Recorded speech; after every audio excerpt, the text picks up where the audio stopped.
I'm Nitai Duranja, going through a series of, sharing a series of vignettes from the book Education for Life by J. Donald Walters. And today we are going to go to the final chapter, chapter 20 in the book, and it's on the topic of the curriculum.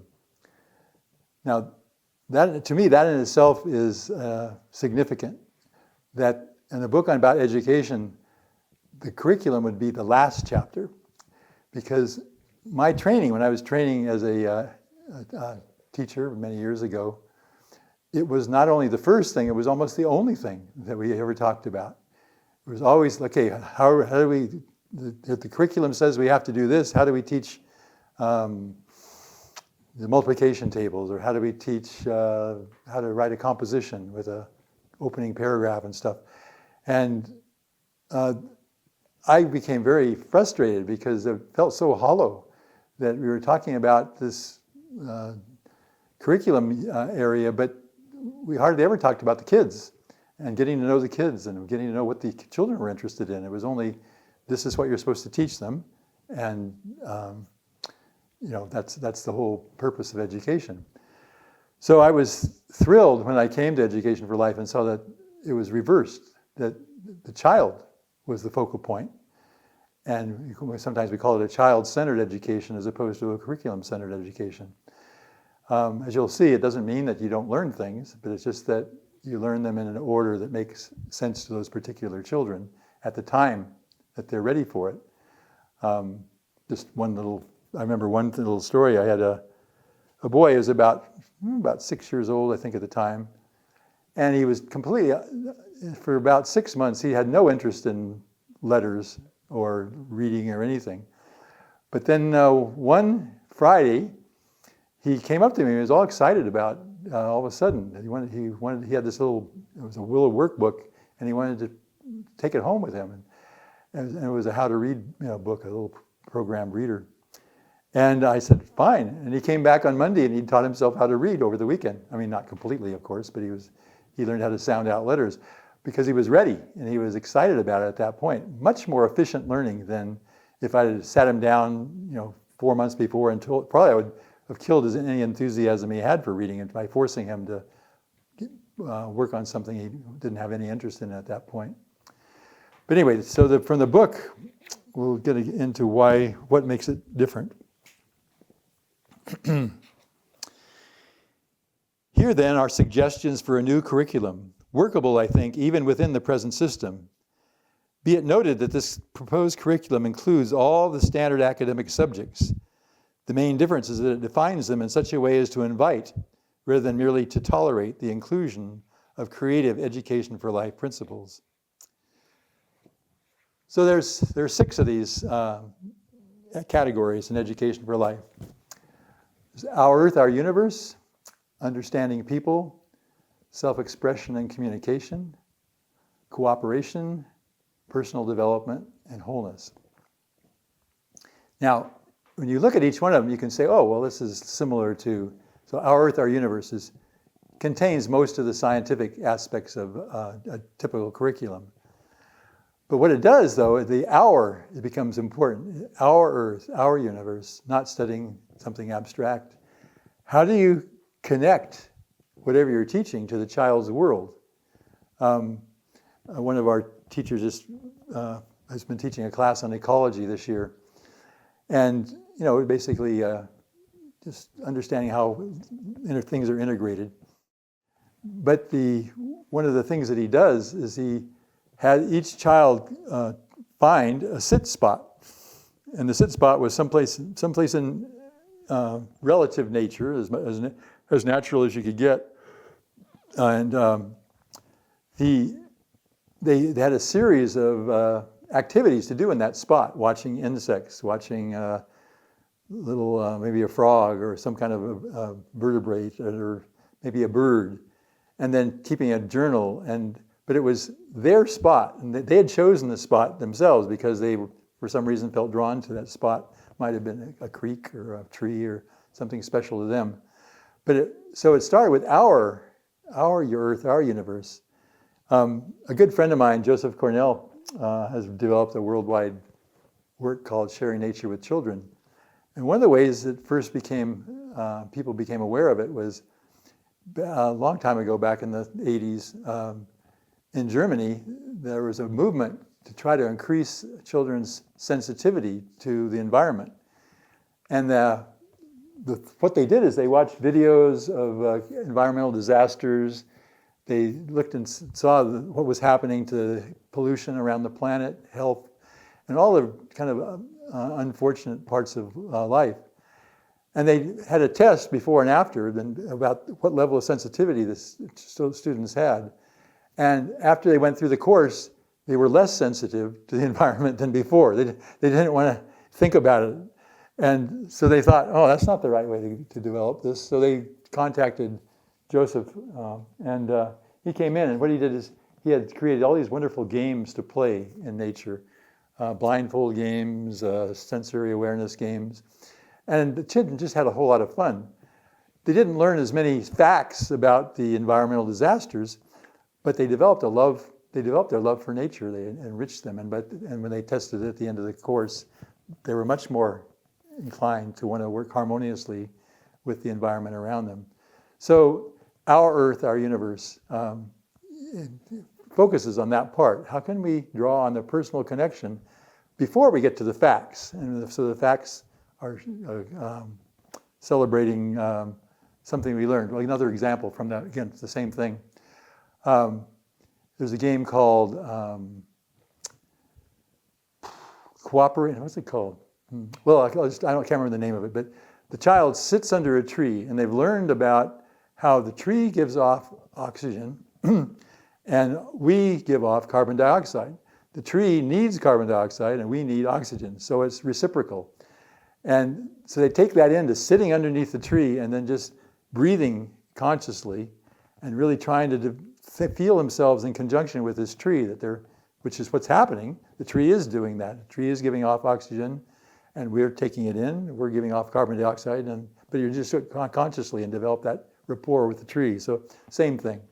So each of these disciplines can be the same thing. Understanding people can be seen as, well, that's just study of history.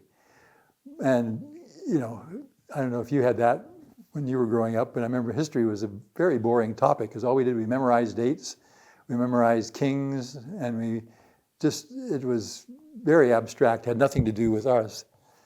But in Education for Life, whenever you're studying in history, there needs to be a purpose of what can we learn from this period of history? What happened there that's meaningful to us in our lives and making decisions that we make right now?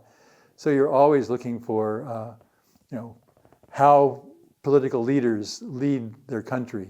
Do they do it with kindness? Do they do it with force? And then, what happens? What happens when you see people leading in inharmonious ways? And then again, just trying to tie it into the child's experience of life.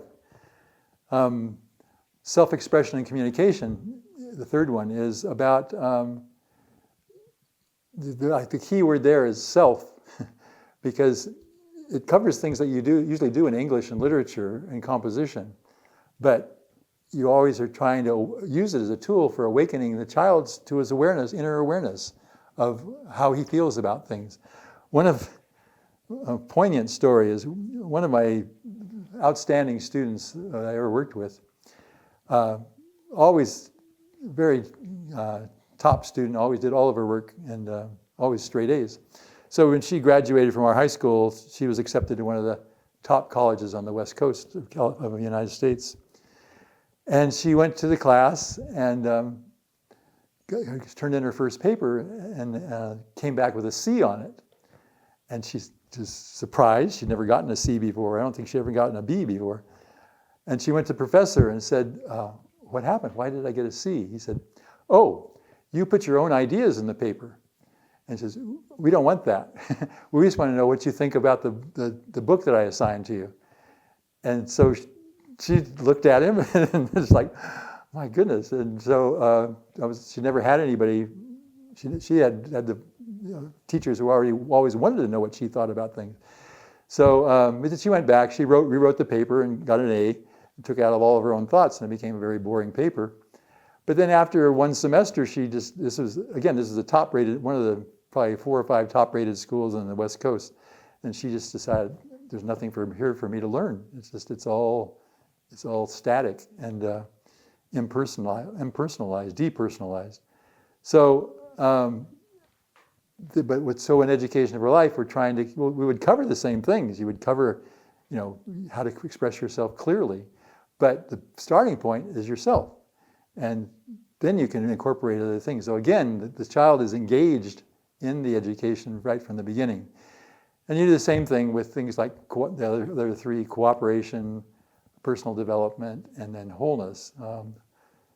Cooperation is basically about how things work in harmony with each other and what creates inharmony, whether it's politics or interpersonal relationships or whatever you want to be studying. But just from that perspective, it's such an important part of life, cooperation. If without it, life is very painful.